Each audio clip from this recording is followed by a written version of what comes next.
வாருங்கள், வரவேற்கிறோம். வாழ்த்துங்கள், வளர்கிறோம். வாழ்க வளமுடன். தருமபுரியிலிருந்து உங்கள் ஜெகன்.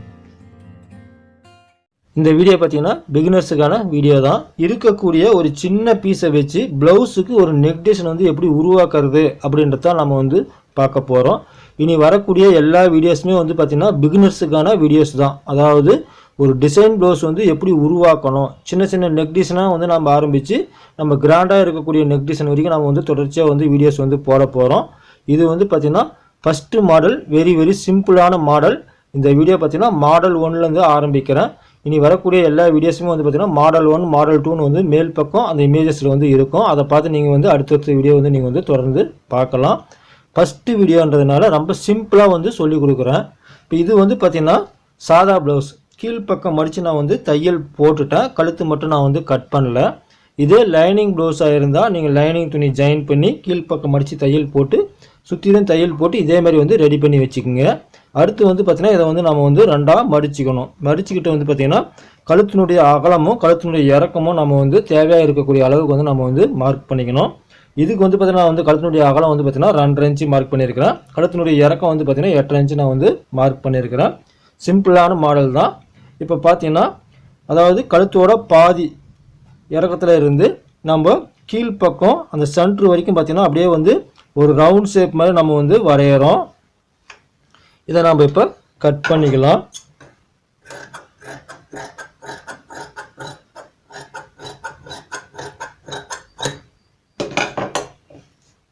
கழுத்து வந்து பார்த்திங்கன்னா நம்ம வந்து கட் பண்ணிட்டோம். அந்த கழுத்துக்கு வந்து பார்த்திங்கன்னா இந்த க்ரீன் கலர் பீஸ் நம்ம வந்து டிசைனாக வந்து கொடுக்க போகிறோம். இந்த பீஸ் பார்த்தீங்கன்னா தெரியும், ஏற்கனவே நம்ம வந்து தச்சு முடித்த ஒரு ப்ளவுஸ்லேருந்து கிடைச்ச ஒரு சின்ன பீஸ் தான். இதை வச்சு நம்ம வந்து டிசைன் வந்து உருவாக்கலாம். இது எப்படி இருக்குதோ அப்படியே நம்ம வந்து பயன்படுத்தணும். எப்படி பயன்படுத்துகிறோம் அப்படின்றத கவனமாக வந்து பாருங்கள். இதுக்காக நீங்கள் போய் தனியாக வந்து காசு கொடுத்து நீங்கள் மெட்டீரியல்லாம் வாங்கணும்னு அவசியமே கிடையாது. அதாவது சேரீயில் வரக்கூடிய ப்ளவுஸாக இருந்தால் அதில் இருக்கக்கூடிய பார்ட்ரு, அப்படி இல்லைன்னா சேரீயில் இருக்கக்கூடிய கலருக்கு மேட்சிங்காக இந்த மாதிரி சின்ன சின்ன பீஸ் இருந்தாவே போதும், அழகான நெக் டிசைன் வந்து உருவாக்க முடியும். இப்போ பார்த்தீங்கன்னா இந்த பீஸை நான் வந்து வச்சு காட்டுறேன். இதில் பார்த்தீங்கன்னா ஒரு பக்கம் நமக்கு வந்து கிராஸ் இருக்குது. இதுதான் வந்து பார்த்திங்கன்னா நேர் பீஸு. இதை நான் வந்து அப்படியே வந்து வைக்கிறேன். ஒரு சாம்பிளுக்கு வந்து பார்த்திங்கன்னா இதில் நம்ம வந்து இப்படி வரைஞ்சிக்கலாம். ஒரு வி ஷேப் வந்து நம்ம கழுத்து கட் பண்ண மாதிரி ஒரு தோராயமாக நம்ம வந்து வரைஞ்சிக்கலாம். இப்போ நம்ம வந்து இதை வச்சு பார்க்கலாம் எவ்வளோ வருது அப்படின்றத பார்க்கலாம். ஓரளவுக்கு பார்த்தீங்கன்னா நமக்கு வந்து கரெக்டாக நமக்கு வந்து வருது. ஆனால் கீழே பார்த்தீங்கன்னா இது வரைக்கும் தான் நமக்கு வந்து வருது.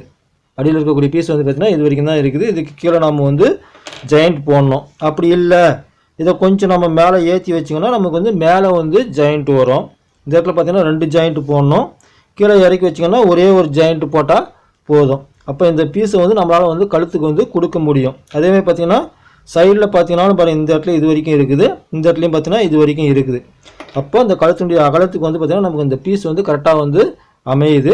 கீழே மட்டும் நம்ம கொஞ்சம் ஜாயிண்ட் போட வேண்டியதாக இருக்குது. அதை நம்ம ஏதாவது ஒரு டிசைனாக கூட நம்ம வந்து மாற்றிக்கலாம். இப்போ என்ன பண்ணுறோன்னு பார்த்தீங்கன்னா இப்போ இருக்கிற மாதிரியே நம்ம வச்சு தையல் வந்து போட போகிறோம்.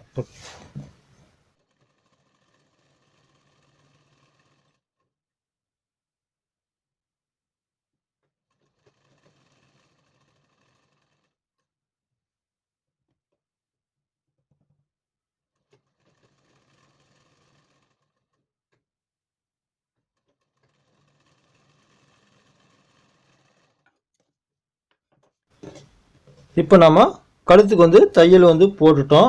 உள்பக்கமாக திரும்பி பார்த்தீங்கன்னா தெரியும் நமக்கு வந்து எந்த அளவுக்கு வந்து மெட்டீரியல் வந்து வந்திருக்கு அப்படின்னு சொல்லிட்டு. சப்போஸ் வரலைன்னா நீங்கள் வந்து தையலை வந்து பிரித்து எடுத்துகிட்டு கூட திருப்பம் நோற்றி வச்சுக்கிற நீங்கள் வந்து தையல் வந்து போட்டுக்கலாம். ஒரே டைமில் வந்து கரெக்டாக வச்சு போடணுன்னு ஒன்றும் அவசியம் கிடையாது. ஏன்னா பிகினர்ஸ்ன்னும் போது நம்ம ஃபஸ்ட்டு ஒரு மாதிரி வச்சு தையல் போட்டு பார்த்து இப்படி திருப்பி பார்த்தோன்னா தெரியும் நமக்கு தேவையாக இருக்கக்கூடிய கிளாத் வந்து கரெக்டாக இருக்கா. அப்படி இல்லை அப்படின்னா நம்ம கீழ்ப்பக்கம் இறக்கி வச்சு கூட நம்ம மேலே கூட ஜாயிண்ட் வந்து நீட்டுக்கும் ஒரு ஜாயிண்ட் ஒன்று கூட போட்டுக்கலாம். இப்போ வந்து பார்த்தீங்கன்னா எனக்கு கரெக்டாக இருக்குது. இதை நான் வந்து கட் பண்ணிக்கிறேன். உள்பக்கம் இருக்கக்கூடிய அந்த கழுத்து பகுதியை வந்து கட் பண்ணிடலாம்.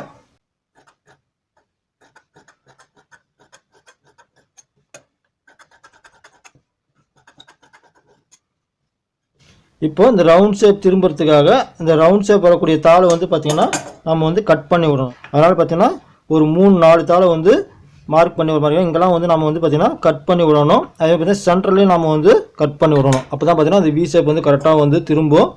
அதே மாதிரி இந்த தையல் வரைக்கும் தான் கட் பண்ணணும், தையலை வந்து கட் பண்ணிடக்கூடாது. பார்த்து கவனமாக நம்ம வந்து கட் பண்ணணும். எந்த கலர் நமக்கு ஆப்போசிட்டில் தெரியுதோ அந்த கலரில் கட் பண்ணிங்கன்னா நூல் வந்து தெளிவாக தெரியும். நான் வந்து கட் பண்ணிக்கிறேன்.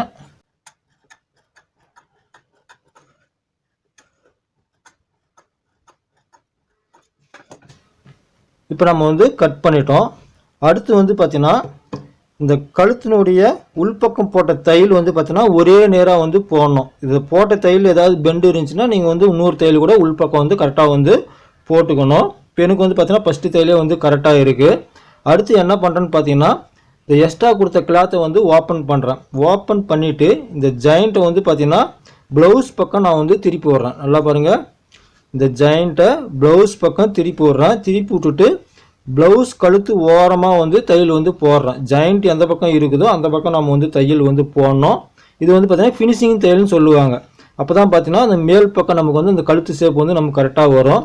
நாம் வந்து பேப்பர் கேன்வாஸ் வந்து யூஸ் பண்ணல. பேப்பர் கேன்வாஸ் யூஸ் பண்ணாங்கனாக்க இந்த தையல் போட வேண்டிய அவசியம் கிடையாது. பேப்பர் கேன்வாஸ் இல்லாததுனால இந்த தையல் போட்டால் தான் அந்த ரவுண்ட் ஷேப் வந்து நமக்கு அழகாக வந்து திரும்பும். இப்போ அந்த மாதிரி நம்ம வந்து தையல் வந்து போட்டுக்கலாம்.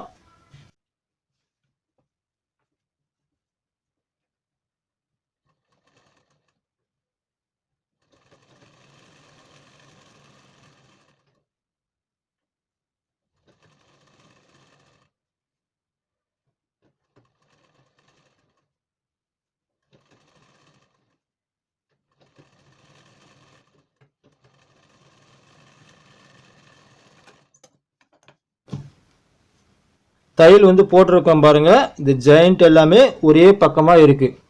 ஒரு சில டைமில் வந்து பார்த்தீங்கன்னா பாதி வெளியே இருக்கும், பாதி உள்ளே இருக்கும், பாதி வெளியே இருக்கும், பாதி உள்ளே இருக்கும். அந்த மாதிரிலாம் வந்து தையல் போட்டிங்கன்னா உங்களுக்கு வந்து ஃபினிஷிங் வராது. எல்லாம் வந்து பார்த்தீங்கன்னா ஒரே பக்கம் இருக்கணும். அப்போ தான் வந்து பார்த்தீங்கன்னா நமக்கு அந்த கழுத்து ஷேப் வந்து நமக்கு வந்து அழகாக வந்து திரும்பும். இப்போ பார்த்தீங்கன்னா மேல் பக்கம் திருப்பி அந்த எக்ஸ்ட்ரா கிளாத்தை மடித்து விட்டாவே போதும். அந்த கழுத்து ஷேப் வந்து நமக்கு வந்து அழகாக நமக்கு வந்து வரும். சும்மா நகத்தில் கீறினாவே போதும்.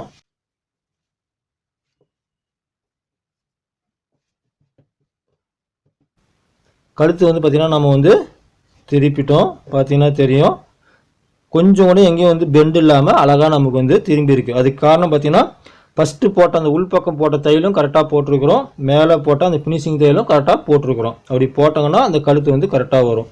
இப்போ இது வரைக்கும் பார்த்திங்கன்னா ப்ளவுஸ் கலரில் இருக்கக்கூடிய நூலில் தான் நான் வந்து பார்த்திங்கன்னா இது வரைக்கும் தச்சிருக்கிறேன். இப்போ இந்த நூலை நாம் வந்து சேஞ்ச் பண்ணணும். அதாவது நம்ம அந்த கழுத்துக்கு கொடுத்துருக்கக்கூடிய டிசைனுக்கு தகுந்த மாதிரி நம்ம வந்து கலர் வந்து சேஞ்ச் பண்ணணும். இப்போ இந்த கழுத்து ஓரமாக நம்ம வந்து தையல் வந்து போட்டுக்கலாம்.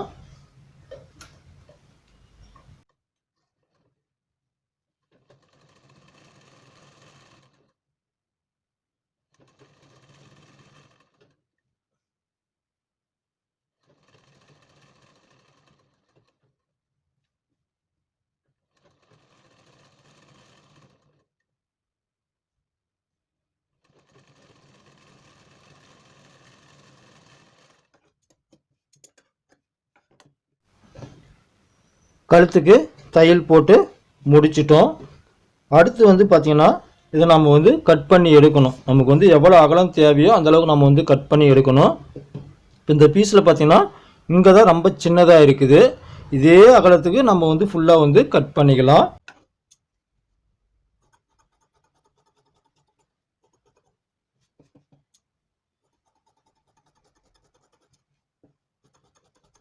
பார்த்தீங்கன்னா நம்ம ஒரே அளவுக்கு இருக்கிற மாதிரி நம்ம வந்து கட் பண்ணிட்டோம். இந்த கீழ் பக்கம் பார்த்தீங்கன்னா அந்த ஷார்ப்பாக இருக்கக்கூடிய பகுதி மட்டும் நமக்கு வந்து வரல. அதுக்காக பார்த்தீங்கன்னா ஒரு சின்ன பீஸ் ஒன்று நம்ம வந்து இதுக்கு ஜாயிண்ட் போடணும். அப்படியே பாருங்கள், மேல் பக்கம் வச்சு நம்ம வந்து ஒரு ஜாயிண்ட் ஒன்று போட்டுக்கலாம்.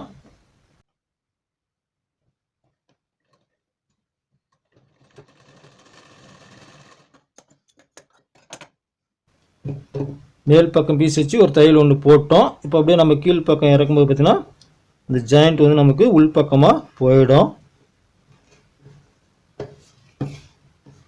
இப்போ நாம் அந்த சென்டர் பகுதியை நம்ம வந்து கட் பண்ணிக்கலாம். இந்த ரெண்டு பக்கமும் ஒரே அளவுக்கு நாம் வந்து மார்க் பண்ணும்போது ரெண்டும் வந்து பார்த்தீங்கன்னா ஒரே மாதிரி நமக்கு வந்து வந்துடும்.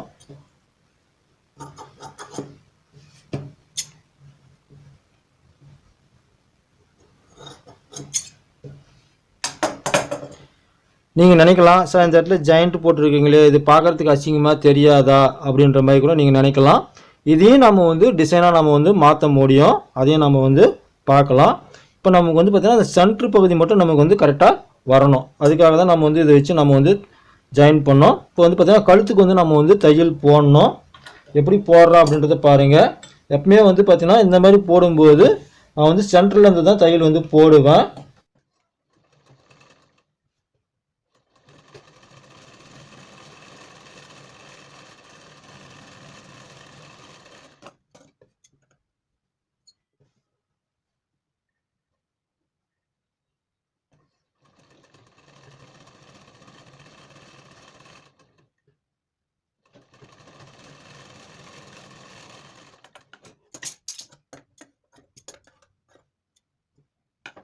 கழுத்து பார்த்தீங்கன்னா நம்ம வந்து தையல் போட்டோம். எங்கேயுமே வந்து சுருக்கம் ரவை கூட கிடையாது, பார்த்தீங்கன்னாவே தெரியும். இப்போ இந்த சென்டரில் இருக்கக்கூடிய ஜாயிண்ட் வந்து நமக்கு வந்து தெரியக்கூடாது. அதுக்காக பார்த்தீங்கன்னா இந்த ப்ளவுஸ் பீஸே வந்து பார்த்தீங்கன்னா ஸ்கொயராக நான் வந்து கட் பண்ணியிருக்கிறேன். இதை வந்து நான் வந்து மடிக்கிறேன். பாருங்கள், ஸ்கொயராக நான் வந்து டபுளாக நான் வந்து மடிச்சுக்கிறேன். அதே மாதிரி பார்த்தீங்கன்னா இந்த க்ரீன் கலர் அதையும் வந்து பார்த்தீங்கன்னா சேம் ஒரே மாதிரி நான் வந்து மடிச்சுக்கிறேன். இப்போ இது ரெண்டுத்தையும் ஒன்று மேலே வந்து கரெக்டாக ஒன்று வந்து வைக்கிறேன். ஒரு பைப்பிங் அளவுக்கு மேல் பக்கம் கேப் விட்டுட்டு நான் வந்து வைக்கிறேன். இப்போ இதை பார்த்தீங்கன்னா கரெக்டாக இந்த கழுத்தோட சென்ட்ரு பகுதியில் நம்ம வந்து வைக்கும்போது பார்த்தீங்கன்னா அந்த கீழே போட்ட ஜாயிண்ட் வந்து நமக்கு வந்து இந்த டிசைனுக்குள்ளே நமக்கு வந்து உள்பக்கமாக போயிடும். நமக்கு வந்து அது தெரியாது. இப்போ இதை நம்ம இப்படியே வச்சு நம்ம வந்து தையல் வந்து போடணும். எப்படி போடுறோம் அப்படின்றது கவனமாக பாருங்கள். ரெண்டு பீஸும் நம்ம வந்து ஒன்றா வச்சுக்கிட்டோம். ஃபஸ்ட்டு வந்து பார்த்திங்கன்னா இந்த பீஸ் பார்த்திங்கன்னா இருக்கிற மாதிரியே நான் வந்து வச்சுக்கிறேன். இப்போ பார்த்திங்கன்னா இதை நாம் ஓப்பன் பண்ணாங்கன்னா கீழ்ப்பக்கம் கார்னர்லேருந்து மேல் பக்கம் கார்னர் வரைக்கும் தையல் வந்து போடணும். கரெக்டாக இந்த க்ரீன் கலர் எங்கே ஸ்டார்ட் ஆகுதோ அங்கேருந்து வந்து தையல் வந்து போடணும். மேல் பக்கம் கார்னரில் வந்து முடியணும். அந்த மாதிரி வந்து போடணும். இது வந்து பார்த்தீங்கன்னா ஓப்பன் பண்ணி விட்டுட்டு இப்படி கரெக்டாக மடித்து வச்சுக்கணும். மடித்து வச்சுட்டு அடியில் இருக்கிறத பிடிச்சிட்டு மேலே இருக்கிறத விட்டுறணும். விட்டுட்டு வந்து நம்ம வந்து தையல் வந்து போடணும்.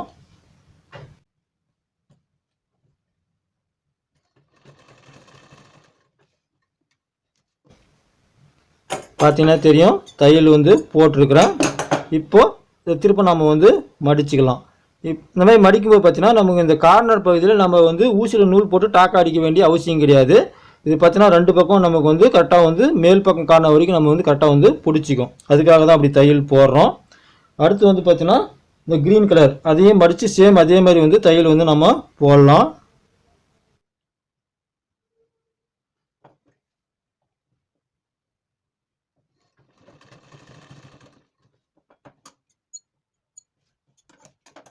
சேம் இதுக்கும் அதே மாதிரி பார்த்தீங்கன்னா தையல் போட்டதும் திரும்ப நம்ம வந்து மடிச்சுக்கலாம். இப்போ பார்த்தீங்கன்னா நமக்கு அந்த சென்டரில் கொடுத்த ஜாயிண்ட் வந்து நமக்கு இந்த டிசைனுக்குள்ளே போயிடுச்சு. இப்போ அந்த கார்னர் ஷேப் வந்து நம்ம வந்து தையல் போட்டோம் இல்லைங்களா, அதே மாதிரி வந்து நம்ம இதுக்கு தையல் வந்து போட்டுக்கலாம்.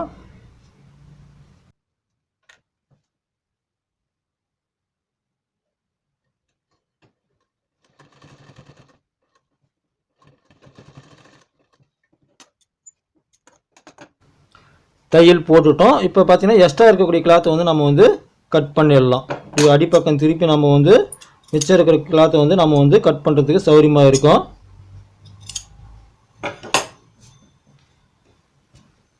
இப்போ இதுக்கு வந்து பார்த்திங்கன்னா நம்ம வந்து பைப்பிங் வந்து கொடுக்க வேண்டிய அவசியம் கிடையாது. இதுக்கு வந்து நம்ம லேஸ் பயன்படுத்தினாவே போதும். ஏன்னா நம்ம ஃபஸ்ட்டு மாடல் அப்படின்றதுனால ரொம்ப சிம்பிளாக வந்து நான் வந்து தச்சு காட்டுறேன். இதுக்கு வந்து பார்த்திங்கன்னா ப்ளவுஸுக்கு மேட்ச் ஆகிற மாதிரி நம்ம வந்து லேஸ் வந்து வாங்கி வைக்கணும். பாருங்கள், இந்த லேஸை வந்து நான் வந்து இது மேலே வச்சு தையல் வந்து போட போகிறேன். லேஸ் வந்து பார்த்திங்கன்னா குறைஞ்சது ஒரு 1/4 இன்ச்சாவது இது மேலே வந்து இருக்கணும். இந்த க்ரீன் கலர் மேலே ஒரு 1/4 இன்ச்சாவது இருக்கணும். ரொம்ப ஓரம் வச்சு தையல் போட்டிங்கன்னா நாலாவது இந்த உள்ளே இருக்கக்கூடிய பிசுறு வந்து பார்த்திங்கன்னா வெளிப்பக்கம் வந்துடும். அதனால் பார்த்தீங்கன்னா ஒரு 1/4 இன்ச்சு நோத்தி வச்சு நம்ம வந்து தையல் வந்து போடணும். ரோஸ் கலருக்கு ரோஸ் கலர் நூல் போட்டோம், க்ரீன் கலருக்கு க்ரீன் கலர் நூல் போட்டோம். இந்த லேஸ் என்ன கலர் இருக்குதோ அந்த கலர் நம்ம வந்து நூல் வந்து மாற்றிக்கணும். இப்போ பார்த்திங்கன்னா நம்ம மேல் பக்கம் வந்து வச்சுட்டு வரலாம். அதே மாதிரி இந்த கார்னர் பகுதி திருப்புறது கரெக்டாக பாருங்கள். இந்த இடத்துலேருந்து நம்ம வச்சுட்டு வரோம். இப்படி வச்சுட்டு வரும்போது நல்லா கவனிங்க, இது வந்து சென்ட்ரு.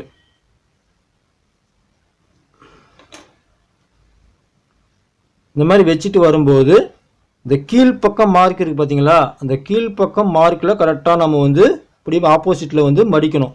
லேஸ் வச்சுட்டு வர மாதிரியே பார்த்தீங்கன்னா ஆப்போசிட்டில் நம்ம வந்து மடிக்கணும். கீழ்ப்பக்கமாக இருக்குது. இதை திரும்ப இப்படியே திருப்பணும். இது திருப்புறதுக்கு வந்து பார்த்தீங்கன்னா அந்த மேல் பக்கம் மார்க் தெரியுதுங்களா? இந்த மேல் பக்கம் மார்க்கில் நகத்தில் அழுத்தி பிடிச்சிக்கிட்டு இப்படி நாம் வந்து திருப்பணும். இப்படி திருப்பினீங்கன்னா பார்த்தீங்கன்னா உங்களுக்கு வந்து ஷார்ப்னஸ் வந்து சென்டரில் வந்து கரெக்டாக வந்து நமக்கு வந்து வந்துடும். இந்த வி ஷேப்பும் பார்த்தீங்கன்னா அழகாக நமக்கு வந்து திரும்பவும் இன்னொரு முறை சொல்கிறேன். இப்போ இந்த மேல் பக்கம் வந்து லேஸ் வச்சுட்டு வரோம். கரெக்டாக வந்து மார்க் போட்டுங்க. இந்த மார்க் வந்து நல்லா நீட்டாக வந்து போட்டுக்குங்க. கரெக்டாக அப்படி வச்சுட்டு வரும்போது கீழ்ப்பக்கம் மார்க்கு பாருங்கள். கீழ்ப்பக்கம் இருக்கக்கூடிய மார்க்குக்கு கரெக்டாக வந்து லேஸ் வந்து மடிக்கணும். ஆப்போசிட்டில் லேஸ் எப்படி இருக்குதோ அதேமாரி மடிக்கணும். இப்போ இந்த பக்கம் திருப்புறதுக்கு மேல் பக்கம் மார்க்கு பார்க்கணும். மேல் பக்கம் மார்க்லேருந்து இந்த கீழ்ப்பக்கம் மார்க்கு வரைக்கும் அப்படியே நேராக வந்து திருப்பினோனாக்க நமக்கு வந்து பார்த்திங்கன்னா அந்த வி ஷேப் வந்து பார்த்திங்கன்னா அழகாக நமக்கு வந்து திரும்பும். அப்படியே வச்சு நம்ம வந்து தையல் வந்து போட்டுக்கலாம். இப்போ நான் வந்து தையல் வந்து போட்டு காட்டுறேன்.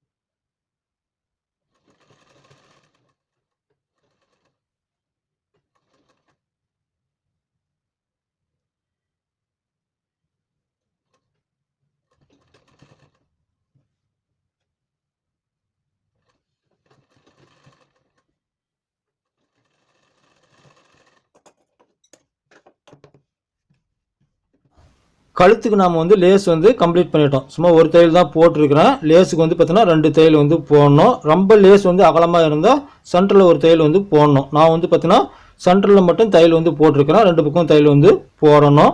இந்த கேப் வந்து பார்த்தீங்கன்னா ஒரே அளவுக்கு வர மாதிரி நம்ம வந்து வச்சு வந்து தையல் போட்டு வரணும். அப்போ தான் பார்த்தீங்கன்னா அந்த ஃபினிஷிங் வந்து பார்க்குறதுக்கு வந்து நல்லாயிருக்கும். இந்த சென்டர் கார்னர் பாருங்கள் திருப்பி இருக்கேன் எவ்வளோ ஷார்ப்பாக இருக்குது அப்படின்னு சொல்லிட்டு. அதேமாதிரி சுருக்கம் வந்து மேல் பக்கம் மட்டும்தான் வரணும். கீழ்ப்பக்கம் பார்த்தீங்கன்னா அப்படியே வந்து நமக்கு வந்து லேஸ் வந்து திரும்புகிற மாதிரி இருந்தால் தான் கீழ்ப்பக்கம் வந்து நமக்கு நல்லா இருக்கும். அந்த கேப் மட்டும் நம்ம கரெக்டாக வச்சு நம்ம வந்து லேஸ் வச்சு தையல் போட்டாங்கன்னா இந்த மாடல் வந்து பார்த்திங்கன்னா நமக்கு வந்து கம்ப்ளீட் ஆகிடும். இதுக்கு வந்து நம்ம நாட் கொடுத்து நம்ம வந்து டிசைன் செய்யும்போது இது பார்க்குறது இன்னும் கொஞ்சம் கிராண்டாக தெரியும். ரொம்ப சிம்பிளான மெத்தடில் பிகினர்ஸ் வந்து புரிந்து கொள்ளும் வகையில் இந்த நெக் டிசைன் வந்து தச்சு காமிச்சிருக்கிறேன். இனி வரக்கூடிய ஒவ்வொரு வீடியோலையும் பார்த்தீங்கன்னா இந்த டிசைனை கொஞ்சம் கொஞ்சமாக நம்ம வந்து எக்ஸ்டெண்ட் பண்ணினே போகலாம். அதே பார்த்தீங்கன்னா சேரீயில் வரக்கூடிய பார்டரை வச்சு எப்படி வந்து டிசைன் பண்ணுறது, அது மட்டும் இல்லாமல் அந்த டிசைனுக்கு தேவையான அந்த சின்ன சின்ன பூவெல்லாம் எப்படி ரெடி பண்ணுறது அப்படின்றத நம்ம வந்து இனிமேல் வரக்கூடிய வீடியோஸில் வந்து பார்த்திங்கன்னா தொடர்ந்து வந்து நம்ம வந்து பார்க்கலாம். நீங்கள் டிசைன் ப்ளவுஸ் கற்றுக்கணுன்னு ஆசைப்பட்டீங்கன்னா உங்கள் ஜெகன் சேனலை வந்து சப்ஸ்கிரைப் பண்ணுங்கள். பக்கம் இருக்கக்கூடிய பெல் பட்டனையும் கிளிக் பண்ணி வச்சிங்கன்னா நான் போடக்கூடிய வீடியோ வந்து பார்த்திங்கன்னா உங்களுக்கு நோட்டிஃபிகேஷனாக வரும். ஒரு வீடியோ தவறாமல் நீங்கள் வந்து கண்டிப்பாக பார்க்க முடியும். அதுக்கு கண்டிப்பாக சப்ஸ்கிரைப் பட்டனும் பக்கம் இருக்கக்கூடிய ஆல்ன்ற பெல் பட்டனையும் கண்டிப்பாக கிளிக் பண்ணி வைக்கணும். அப்போ தான் உங்களுக்கு நோட்டிஃபிகேஷன் வரும். தவறாமல் வீடியோ வந்து பார்க்க முடியும். மீண்டும் அடுத்த வீடியோவில் சந்திப்போம். நன்றி, வணக்கம், வாழ்க வளமுடன்.